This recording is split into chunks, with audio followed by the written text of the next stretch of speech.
बच्चे बसे हुए हैं।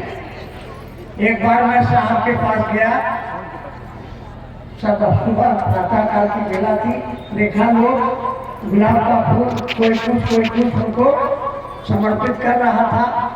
हमने उन्हीं से पूछा कि आज कोई खास बात है क्या?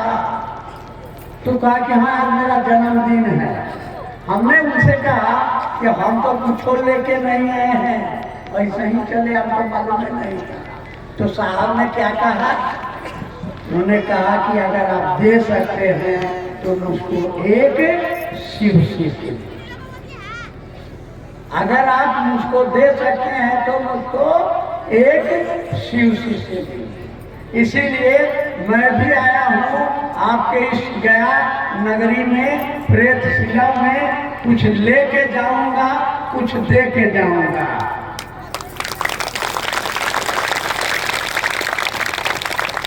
मैं भी आपसे मांगता हूँ कि अगर आप दे सकते हैं तो एक शिव शिष्य खुद बन जाइए शिव शिष्य, और दूसरों को भी बनने के लिए आप प्रेरित तो कीजिए। क्यों? क्योंकि जब तक आप दूसरे को नहीं बनाइएगा आप नहीं बनिएगा। जब तक आप दूसरे को नहीं बनाइएगा आप नहीं बनिएगा। बड़ा पुराना नियम है, बड़ा पुराना सिद्धांत है, सब आदमी जानता है। आधा हम बोलते हैं, आधा आप लोग बोलिएगा। कर भला तो वो भला। देखिए बोले ना, जब तक आप दूसरे का भला नहीं कीजिएगा तो आपका अपना भला कैसे होगा?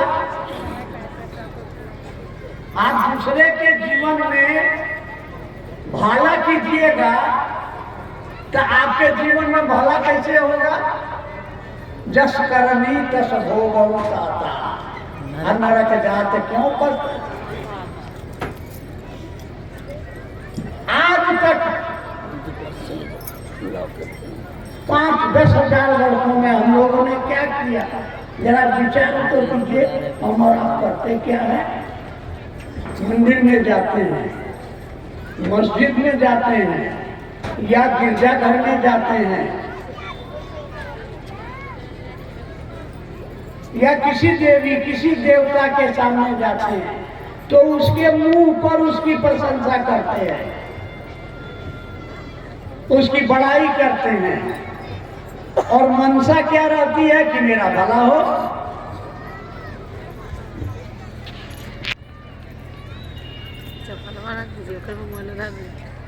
शिव की चर्चा क्या है?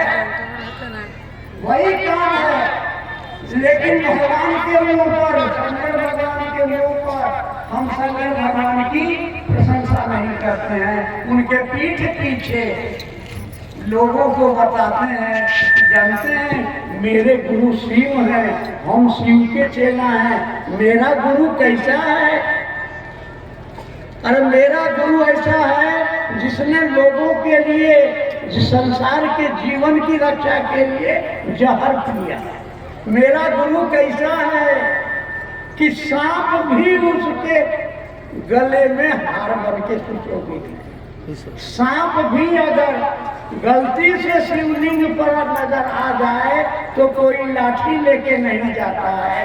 क्या कहता है कि नाग बाबा आए हैं, दूध लावा लेके उसके सम्मान में जाता है। हमारे साहब श्री हरिंद्रानंद जी ने कहा कि सांप जिसको दूध पिलाइए वह भी जहर बनाता है, वह महादेव से जुड़ के नाग बाबा बन जाता है, पूजनीय बन जाता है। आप तो आदमी है, तनी जुड़िए तो। कैसे जुड़िए? तो भिखमंगा बन के जुड़िए। हमरा बेटा चाहिए और महादेव देता है, प्रमाण है इसका। प्रत्यक्षे किंग प्रमाण। आपके बीच में ऐसे सैकड़ों लोग बैठे हैं जिन्होंने कहा होगा, हे महादेव हमारा बेटा को नौकरी लगेगा, हम चर्चा कराएंगे। हमारा बेटी का शादी नहीं हो रहा, शादी होगा तो हम चर्चा कराएंगे। हमारा बीमारी नहीं ठीक हो रहा, ठीक हो जाएगा तो हम चर्चा कराएंगे। और महादेव आपको देते हैं। बोलिए हाँ कि ना? देते हैं। तो अरे उसी महादेव को अपना गुरु बनाइए ना।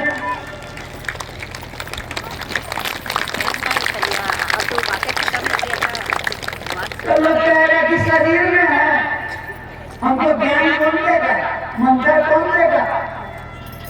तो हम उनसे कहते हैं, जो लोग ऐसा सवाल करता है कि बिना शरीर में रहे महादेव आपको बेटा देता है, तो हम नहीं पूछते कि बिना शरीर में हमको बेटा कैसे दे दिया, नौकरी कैसे दे दिया, हमारा रोग कैसे दूर कर दिया।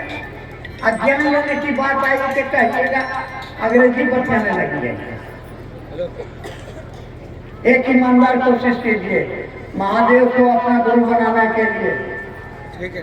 और मेरा महादेव क्या करता है, वो हमारी चेतना के परिमार्जन का, चेतने के परिमार्जन करते हैं। जैसे डॉक्टर आपका शरीर के रोग को दूर करता है, जैसे स्कूल का शिक्षक आपको लिखना पढ़ना सिखाता है, वैसे ही गुरु के रूप में वो हमारी चेतना का परिमार्जन करते हैं। हमारी चेतना का परिमार्जन क्यों करते हैं? क्योंकि हम जो है,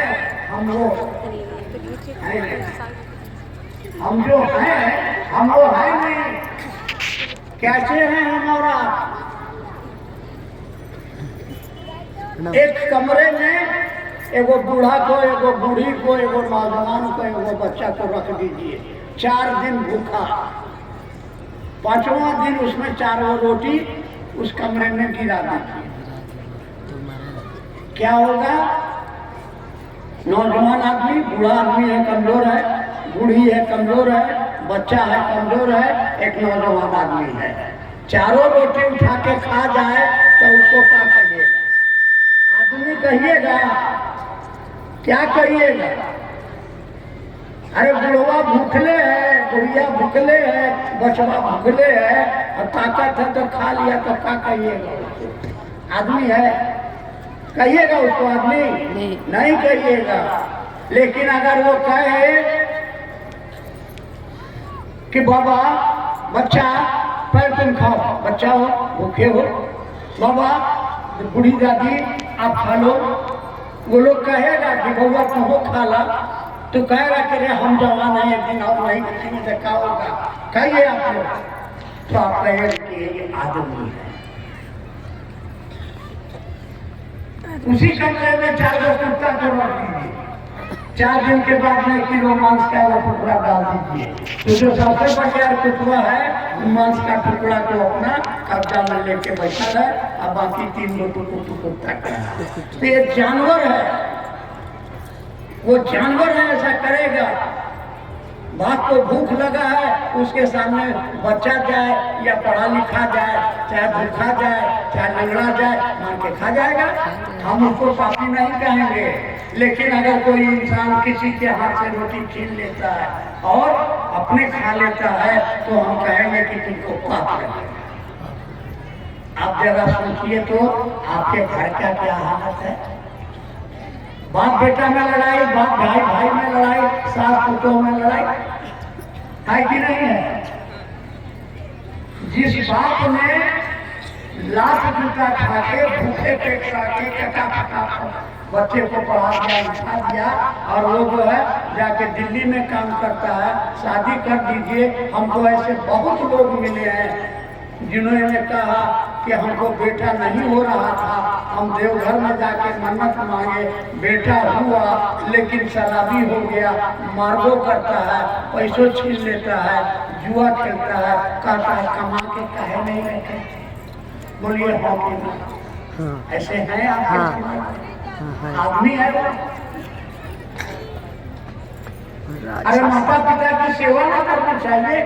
भूखे छोड़ देता है, माता पिता को ले जाकर के बूढ़ा लोगों के रहने का देना हॉस्टल है, उसमें जाकर जमा कर देते हैं। आदमी है हमारा। और गुरु किसको चाहिए?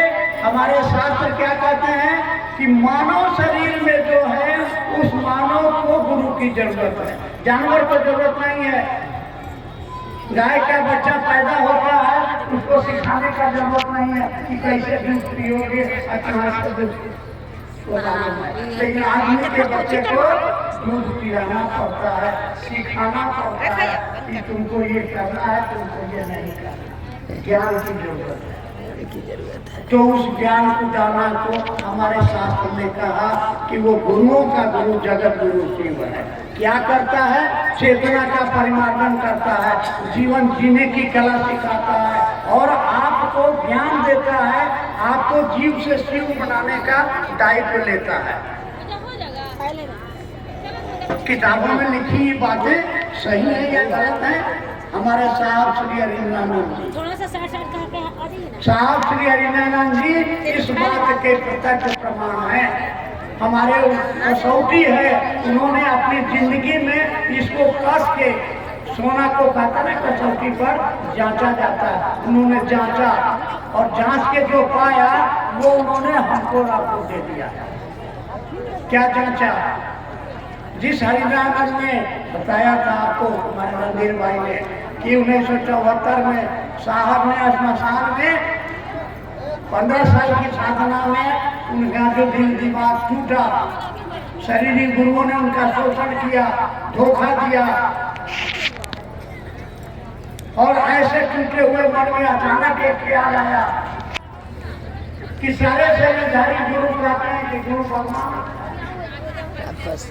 और एक लोग याद आया कि गुरु गुरुदेव, तो उन्होंने उसी क्षण भगवान को गुरु माना। भगवान जान के गुरु माना, वो नहीं जानते थे कि किसी गुरु है, आदि गुरु है, वो 8 साल के बाद गुरु माना और करते रखिए, क्योंकि उनको भरोसा नहीं था, कोई विश्वास नहीं था। हमारे धर्म शास्त्रों में कहता है श्रद्धावान लभते ज्ञानम। अगर आपको श्रद्धा नहीं है, विश्वास नहीं है तो ज्ञान नहीं मिलेगा। साहब ने पूरी श्रद्धा में, पूरे विश्वास में शिव को गुरु माना।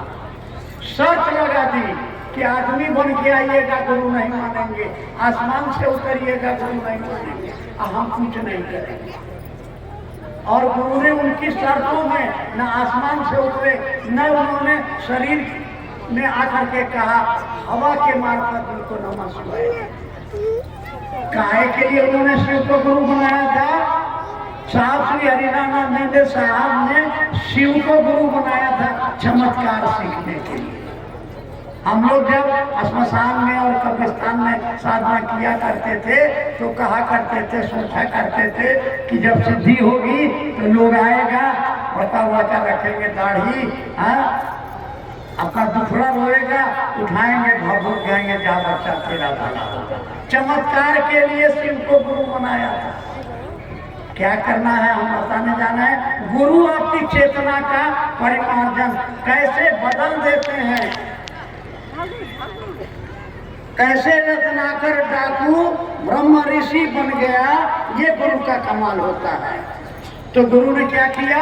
एक मंत्र दे दिया हवा के माध्यम से, न शरीर में उतरा, न आदमी बन करके आया, न आसमान से उतरा, और इनके अंदर एक ताकत आ गई, जिस ताकत से ये लोगों का भला करने लगे। 8 वर्षों तक केवल अपनी धर्मपत्नी दीदी नीलम को बताया था कि इन 8 वर्षों में देखा कि जो कमाल के गुरु शिव को मैंने गुरु बनाया था।